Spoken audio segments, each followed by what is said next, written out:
What's going on, guys? It's Willie Tone Zone here with another video on how to get your Get Good drums sounding fat as shit. First, we're gonna start with the kick. So make sure to subscribe and let's get into it.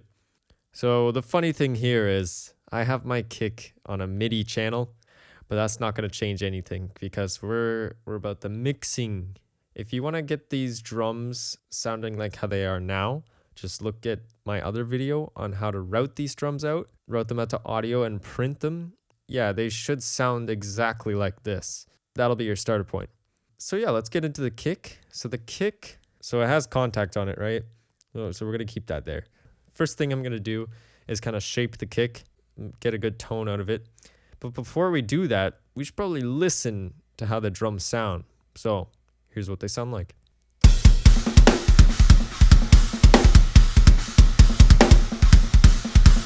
They sound really good out of the box, honestly, but they don't sound mixed yet. Everything's still kind of taking up too much room / frequency slotting space. So we're gonna do that, and we're gonna use compression and shit and make shit sound cool. So first thing I'm gonna do is actually group all of these into a drum bus. So let's do that right now.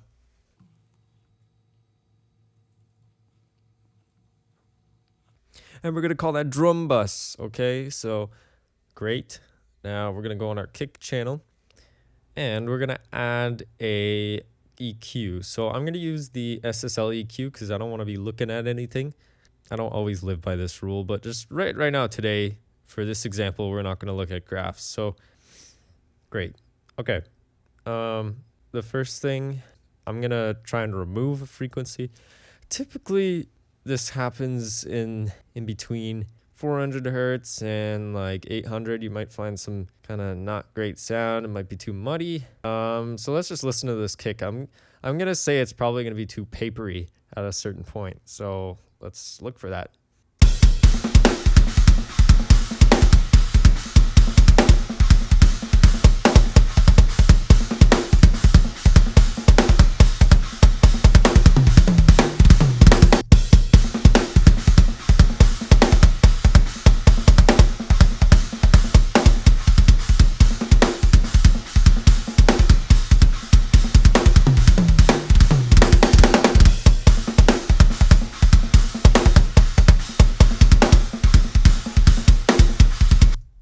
830 hertz, it kind of gets a little papery sounding. So just remove a little bit. You don't remove too much because it starts ruining the whole tone of the kick. But so just a little bit cut out there. Now since this kick sounds really good, I'm gonna boost some things like 60 hertz maybe, kind of boosting the bass of the kick.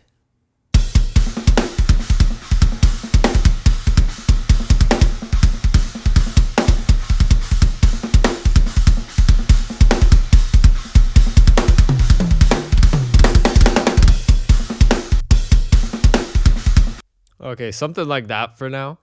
And then I'm also going to remove some just like very sub low end, probably up to like 50-ish hertz, 40 hertz around there.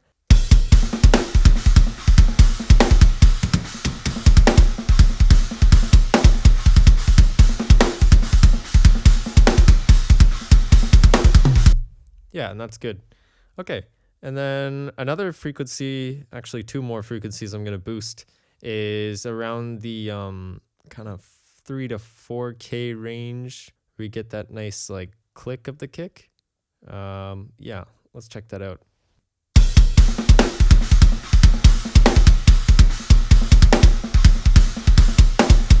So I find around 3K is really good for boosting that click sound of the kick.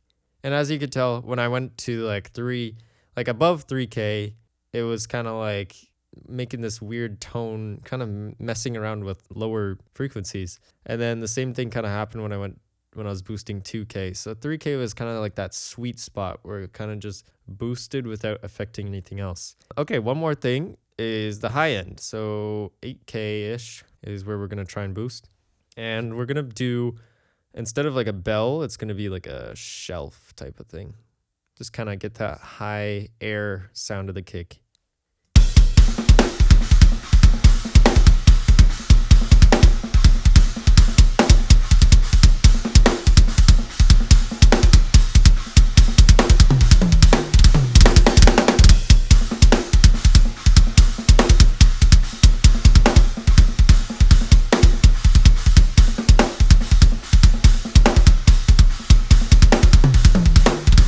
We're going to listen to the A and B of this kick.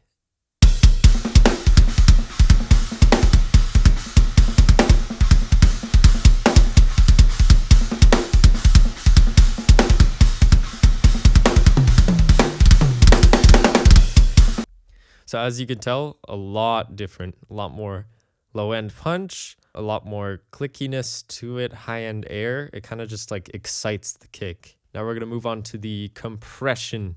Let's use, I like to use the distressor. So let's pull that up either from Slate Digital or UAD. Okay, so I decided to use the Slate Digital one because I don't have UAD one. This compressor really works wonders. Every pro engineer uses this compressor, so I recommend using it yourself. Our goal with this is actually to make the kick slam even harder. So we're going to achieve that with the slow attack, fast release type of thing. So slow attack is letting the transient through, and then we're compressing it after the fact. So after the transient comes through, we'll compress the kick. So it's going to be super in your face. We're going to start with like about a 3-to-1 ratio. And then something else I like to do is I like to put the high pass filter on coming into the compressor so it doesn't overwork it. It only works for the frequencies that we want it to work on instead of like those sub frequencies that are really, really powerful. We're just going to cut those out coming into the compressor and work with that.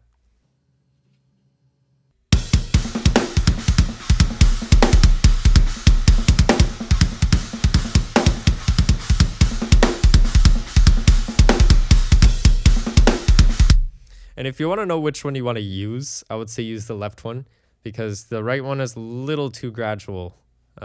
It's all up to taste and how you want to mix it, but I would say use the left high pass filter because it's just enough to get rid of those subs. Okay, now we're going to set the attack and release. So release is going to be really fast and the attack's going to be really slow. So in that case, attack will be set to 10 and then release will be set to 1.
So something like that.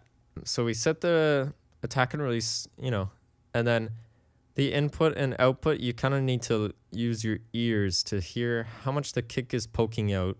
So when you drive the input more, the kick will become almost like more pokey in your face. So you got to balance that between the non-pokey and kind of get a good level. And also, we kind of didn't do any level matching, right?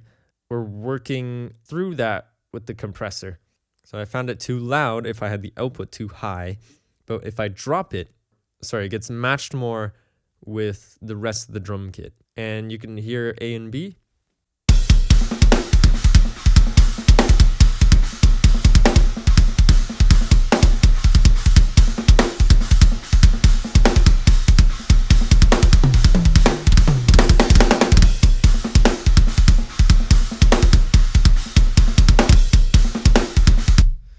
Now, what's interesting is that when we have the compressor engaged, we actually lose a little bit of that top end. It's up to you if you want to add it back in. Maybe I will add it back in the future videos, but I think it sounds pretty good right now. As we go along, we'll keep tweaking it up. But yeah, that's the most foundational start for mixing your kick drum. For whatever you do after is totally up to you. But this is like a really good starting point for getting your kick sounding nice and punchy and in your face. Please make sure to subscribe, and I will see you in the next video for the snare top.